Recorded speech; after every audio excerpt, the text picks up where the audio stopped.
Hello friends, welcome to my channel. आज की हमारी कहानी है जमी हुई नदी। बहुत ही मोटिवेशनल स्टोरी है, अंत तक जुड़े रहिएगा। आइए सुनते हैं। सुमित और रोहित लद्दाख के एक छोटे से गांव में रहते थे। एक बार दोनों ने फैसला लिया कि वे गांव छोड़कर शहर जाएंगे और वहीं कुछ काम धंधा देखेंगे। अगली सुबह वे अपना सामान बांधकर निकल पड़े। चलते चलते उनके रास्ते में एक नदी पड़ी। ठंड होने के कारण नदी जम चुकी थी। जमी हुई नदी पे चलना आसान था नहीं और पांव फिसलने से गहरी चोट भी लग सकती थी।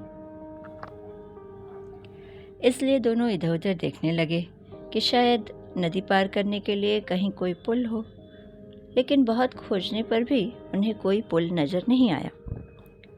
रोहित बोला, हमारी तो किस्मत ही खराब है, चलो चलते हैं। अब गर्मियों में शहर के लिए ही निकलेंगे।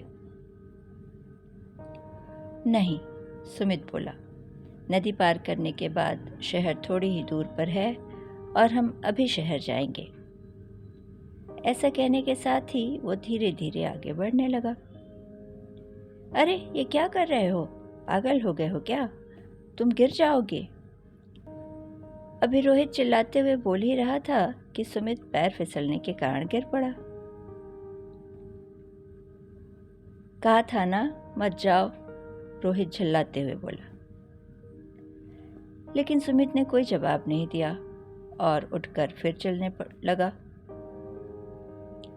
1, 2, 3, 4 और 5वें कदम पर वो फिर से गिर पड़ा। रोहित लगातार उसे मना करता रहा, मत जाओ, आगे मत बढ़ो, गिर जाओगे, चोट लग जाएगी। लेकिन सुमित आगे बढ़ता रहा।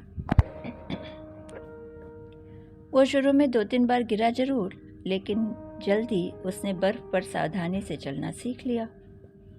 चलते चलते नदी पार कर गया। दूसरी तरफ पहुंचकर सुमित से बोला, देखा, मैंने नदी पार कर ली और अब तुम्हारी बारी है। नहीं, मैं यहाँ पर ही ठीक हूँ और सुरक्षित हूँ। लेकिन तुमने तो शहर जाने का सोचा था। मैं ये नहीं कर सकता।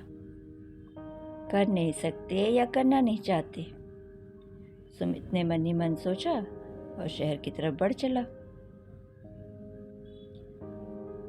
दोस्तों, हम सबके ज़िंदगी में कभी न कभी ऐसे मोड़ आ ही जाते हैं जब जमी हुई नदी के रूप में कोई न कोई बाधा या चैलेंज हमारे सामने आ जाता है और हमें यह निश्चय करना होता है। तब क्या हम खतरा उठाने का निश्चय करते हैं और तमाम मुश्किलों, डर और असफलता के भय के बावजूद नदी पार करते हैं, या हम सेफ रहने के लिए वहीं खड़े रह जाते हैं जहां हम सालों से खड़े थे। जहाँ के दुनिया के सफल लोगों का सवाल है, वे रिस्क लेते हैं। अगर आप नहीं लेते तो हो सकता है आज आप बिल्कुल सुरक्षित हो, आपके शरीर पर एक भी घाव ना हो। लेकिन अगर आप अपने भीतर झांकेंगे तो आपको अपने अंदर जरूर कुछ ऐसे जख्म दिख जाएंगे जो आपके द्वारा अपने सपनों को लेकर कोई प्रयास न करने के कारण आज भी हरे होंगे।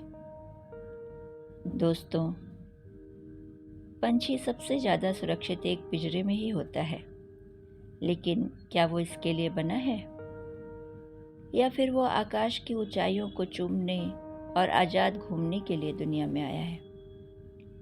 फैसला आपका है।